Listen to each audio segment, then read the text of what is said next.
Hey everyone, this is going to be a bit of a departure from what I normally do. If you're a new subscriber or a new viewer and you're here for the animated game review series that I'm doing, that hasn't finished yet. My next episode I'm planning to put up early December time. It's a Christmas special and it will be my HD debut for the review series. And I'm really looking forward to it. I'll apologise in advance because the lighting is pretty bloody awful. I think from now on I'll be recording in an evening time because obviously I don't have like a studio or anything, it's just my room. I like to record during the day because that's when I'm more in my element. But you get this beaming light coming from my curtains behind me, and I happen to live in a very bright place apparently. So yeah, anyway, apart from that, I'm very proud of the video. And there are some more like reviews on the way as well that people have requested. But today I'm going to talk about this movie, Fantasia. I'm kind of going back to my roots a bit because I'm pretty sure that not a lot of you will be aware, but I Don't Have a Nose actually started off as an animation blog. These days I focus more on games based on animated franchises. And I really enjoy doing it. I don't consider myself to be like an avid gamer. I play games a lot, but I haven't, even like the best games that you could name, I probably am not overly familiar with them, I'm not going to lie. You know, but I think it's kind of gradually changing, and the more requests I get people asking me to do reviews of games that aren't based on animated films or shorts or anything, or TV shows. So I am gonna try and branch out and do some other things as well. I'm really enjoying doing it. With Fantasia, I feel that despite the fact that it received a huge amount of critical acclaim upon its release, and since then, you know, a lot of people are missing the point. I want to first of all point out, this is something that people generally seem to have difficulty in understanding, and that there's a big distinction between what's not to your taste and what's bad. For example, my review of the Peter Pan game. I used to love that growing up. You know, it still holds a special place in my heart. Is it a good game? Not really, no. I don't think it's the worst game ever. I don't think it's as bad as people said it was, but it's a bit bland. It's nothing. I mean, I couldn't give it 5 stars in a review. From a critical perspective, you've got to remain impartial, and you know it's the same with movies. But you know, I find that when I've spoken to people about Fantasia, they'll say, "Oh, it's a bad movie. Oh no, it's terrible, hugely overrated." And this is one of those films where I actually think, hang on a minute, like you can't actually say that this is a bad movie. And you know, I'm not going to get into it like too much here because I'm about to get into it, and I hope you like it.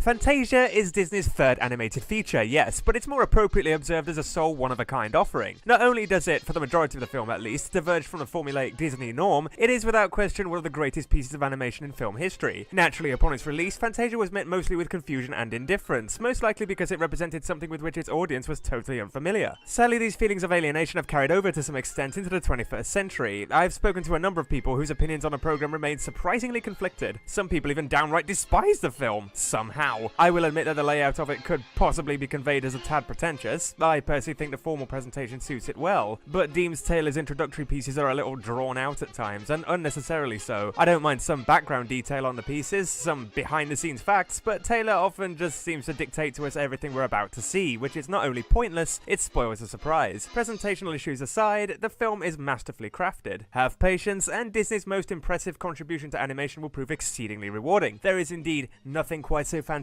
as Fantasia. What I think alienates a lot of viewers watching Fantasia is its surrealist approach to animation. The opening sequence, for example, takes Toccata and Fugue in D minor by Bach and basically presents us with what is essentially a visual representation of music. As our host Deems Taylor informs us, not all of these sequences maintain a definite story, and this is one of those, which he refers to as absolute music. It instead serves to capture the images conjured in the collective minds of the animators, which, if you think about it, is a pretty innovative concept. Images of conductor Leopold Stokowski and the orchestra become engulfed by color, and before before too long the visuals succumbed to some very abstract artistry. Back in 1940, when this was first released, this would undoubtedly have perplexed audiences, and it is quite frankly ahead of its time. Visual representations of music and imagination, basically visualizing the imperceptible, was a very new thing. Today we have music played out in visuals all the time and conveyed through all types of media without even realizing it. And I do have to admit, it does sometimes look a bit like a Windows XP screensaver. While I certainly wouldn't say the sequence is dated, I can understand why a lot of people are left feeling cold by the opening, as rich in detail as it is. I honestly think it was pretty daring, or maybe even stupid, to open a feature with this sequence. Sure, it works. It serves as an appropriate welcome to Fantasia as we watch the blending of the music and animation, as they gradually converge into one another. But then again, this is arguably the most surreal piece in the program, and because of that, I reckon a lot of viewers give up on Fantasia within the first 5 or 10 minutes, which is a real shame. Ultimately, it is remarkably done and immaculately presented. There is not one piece of animation here that feels incongruous. For its time, it's surprisingly abstract, and for many unsettlingly so. But this really only serves to substantiate Fantasia's relevance in media today.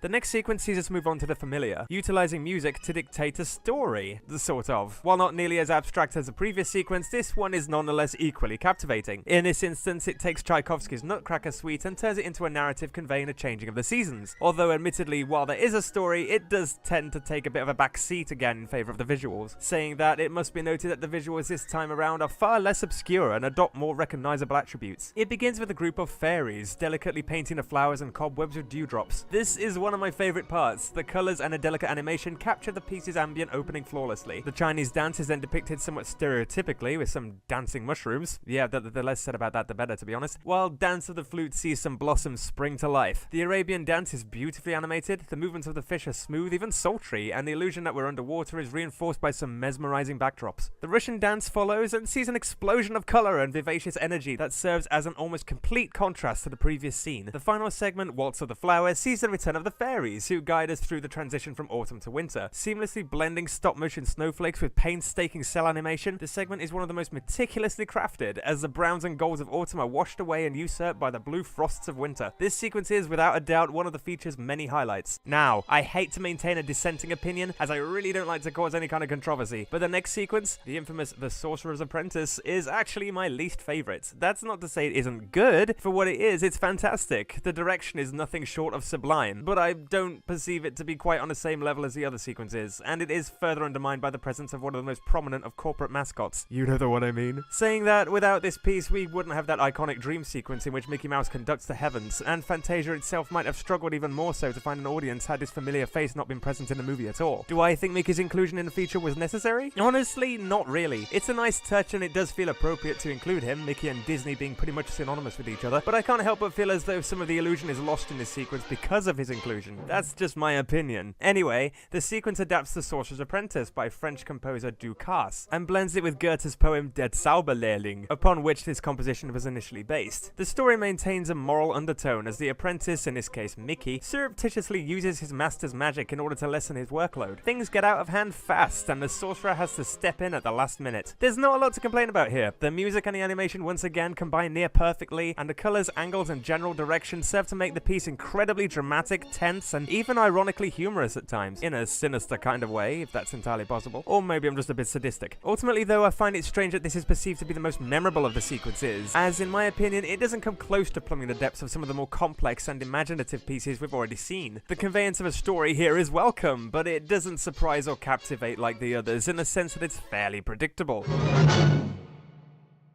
Stravinsky's Rite of Spring follows, and again we're presented with a definite story, this time one of life and death. Cheerful stuff. In the beginning, it depicts, well, the beginning. The emergence of the planet Earth and its inhabitants. The creatures evolve and grow until they sprout legs and crawl on land. Then the main narrative concerns the rise, reign, and fall of the dinosaurs. This sequence is not only wildly imaginative, but with the accompaniment of Stravinsky's piece, you really get a sense of scale, and the combination of the visuals and the music bizarrely works really well, save for one or two moments that, in my opinion, don't work quite so well. Admittedly, I'm being nitpicky here, they are minor grievances at best. One scene that immediately springs to mind, see what I did there, is the scene in which all the dinosaurs witness the death of the Stegosaurus, ruthlessly killed by the imposing Tyrannosaurus Rex.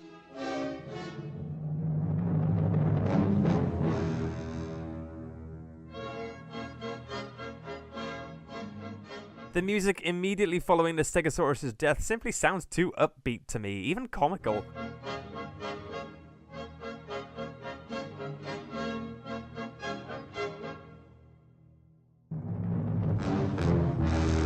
but this is just my own personal opinion. Despite this sequence undoubtedly ranks as one of my personal favourites, and I'm not certain if this has been acknowledged by anyone else, but the plot of this sequence is incredibly similar to Disney's Dinosaur, released in 2000. Compare and contrast the sequence with the T-Rex with the Carnotaur from the film's opening, and the journey of the herd across the desert to the nesting grounds with the drought scenes depicted here. Of course, this sequence expectedly has a far more morbid ending, the dinosaurs having succumbed to their inevitable extinction. Culminating in one of the most dramatic climaxes this feature has to offer, there is not one scene from this sequence that is less than memorable. And now we'll have a 15-minute intermission. Oh. Okay. Guess I'll just sit here.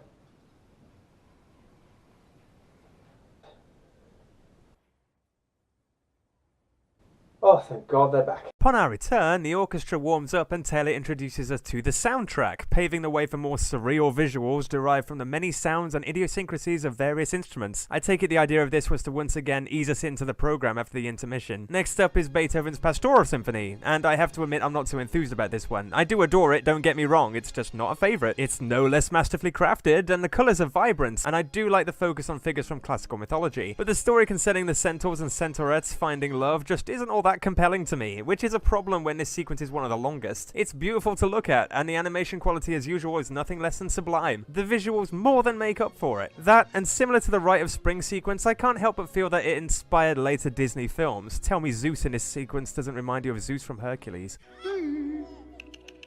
A scene worthy of note is the Wine Festival, in which the centaurs and centaurettes dance alongside Bacchus, the god of wine. It's the most lively scene in the entire sequence, and Bacchus's inebriated fooling about features some of the funniest character animation in the feature. Ultimately, however, the sequence feels a little tame to me compared to the uninhibited surrealism conveyed in the opening sequence, and the dramatic nature of the one that preceded it. It is immaculately constructed, well animated, and supremely imaginative, but it fails to appeal to me as much, possibly due to its focus on what I perceive to be some surprisingly mundane characters. As I said, the setting is a brilliant concept, but there's not a lot that they accomplish with it. Zeus doesn't make an appearance until nearer the end, and the beautification of the centaurettes by the cherub seems to dominate the segment. Interestingly too, this sequence is infamous for having erased a racist character, the African-American centaur Sunflower, who in the film's original release was shamefully seen polishing the hooves of the other centaurettes. She's not been seen since the late 60s, and many would think that this is all for the better, although the advertising of recent releases as complete and uncut might invite complaints from animation enthusiasts. Such depictions are indeed wrong, but as a product of its time, one might argue that such items should be preserved in some form. In any case, her presence doesn't impact on the sequence greatly. It's still the dullest sequence, despite its visuals. Ponchielli's Dance of the Hours sequence is a little more straightforward. It's no less creative, of course, but abides by the structure of the ballet itself, depicting times of the day. Only the dancers are a wee bit more unconventional than you might expect from traditional ballet dancers. None of the animals we see are known for being particularly dainty or even mobile, but that's the irony here. There's little more to the humour besides that, but in its attempts to be amusing, it does succeed. The piece begins with ostriches representing morning, followed by a hippo for the afternoon, elephants in the evening, and alligators representing night. The animals eventually all come together in a final dance, which eventually sees the palace crumble under the pressure. The use of colour is particularly significant, especially during the night segment. It's essentially a parody of serious ballet, and it does work. I do, however, feel as though it falls a little short in terms of visualising music. Comedic elements aside, it is a dance, which as an accompaniment to a ballet is hardly innovative. It accomplishes what it sets out to accomplish, but it's the only piece in the program that maintains little appeal besides its comedy. Night on Bald Mountain opens a final sequence which sees the devil Chernobog awaken and summon evil spirits who frolic in a disturbingly obscure fashion. Backed by Mussorgsky's imposing composition, this is arguably one of the darkest scenes in Disney history. There's little more menacing than the imagery of uninhibited evil engulfed in flames of orange and purple. The sequence builds to a spellbinding crescendo as Chernobog's celebratory taunting is interrupted by the angelic sound of distant church bells, which ironically see the evil beings retire as dawn breaks. By complete contrast, the final scene of the program sees a procession of monks journeying to a cathedral accompanied by Schubert's Ave Maria. This sequence is arguably the most powerful, though it admittedly has a great deal of competition for that title, and it's evident as to why these were selected as the film's concluding pieces. Ultimately, Fantasia's grandeur in its every sequence precipitates what's undoubtedly a satisfyingly drama-infused and explosive finale, followed by a subdued restoration of equilibrium at the program's absolute climactic moments. It's so very nearly perfect, and I'm thankful this feature was produced at a time when animation art was not so strictly inhibited by censorship. There's imagery in this sequence that's genuinely unsettling, and in that respect I think that it is, again, ahead of its time. As of 1940, and heck, even arguably to date, this is the darkest moment in Disney animation history. So significant that it's now inspired a movie. Ultimately, I can't comprehend why anybody would think that this is a bad feature. If it's not to your taste, that's one thing, but to denounce it entirely, that's sacrilege. This is one of the finest pieces put to film, and I'm not just talking animated film here either. Maybe those who do denounce it have a hard time appreciating the painstaking effort that's been invested in its every frame, which individually must have taken hours to complete. And for it to turn out as immaculate as it did, this program is beyond criticism of any form. Keep in mind too that this was produced 4 whole decades before computer animation, and that it is only the 3rd animated feature in Disney's extensive canon. That is a remarkable feat in itself. Whether it's to your liking or not, I fail to comprehend anybody who can prefer the notion that this is poor quality.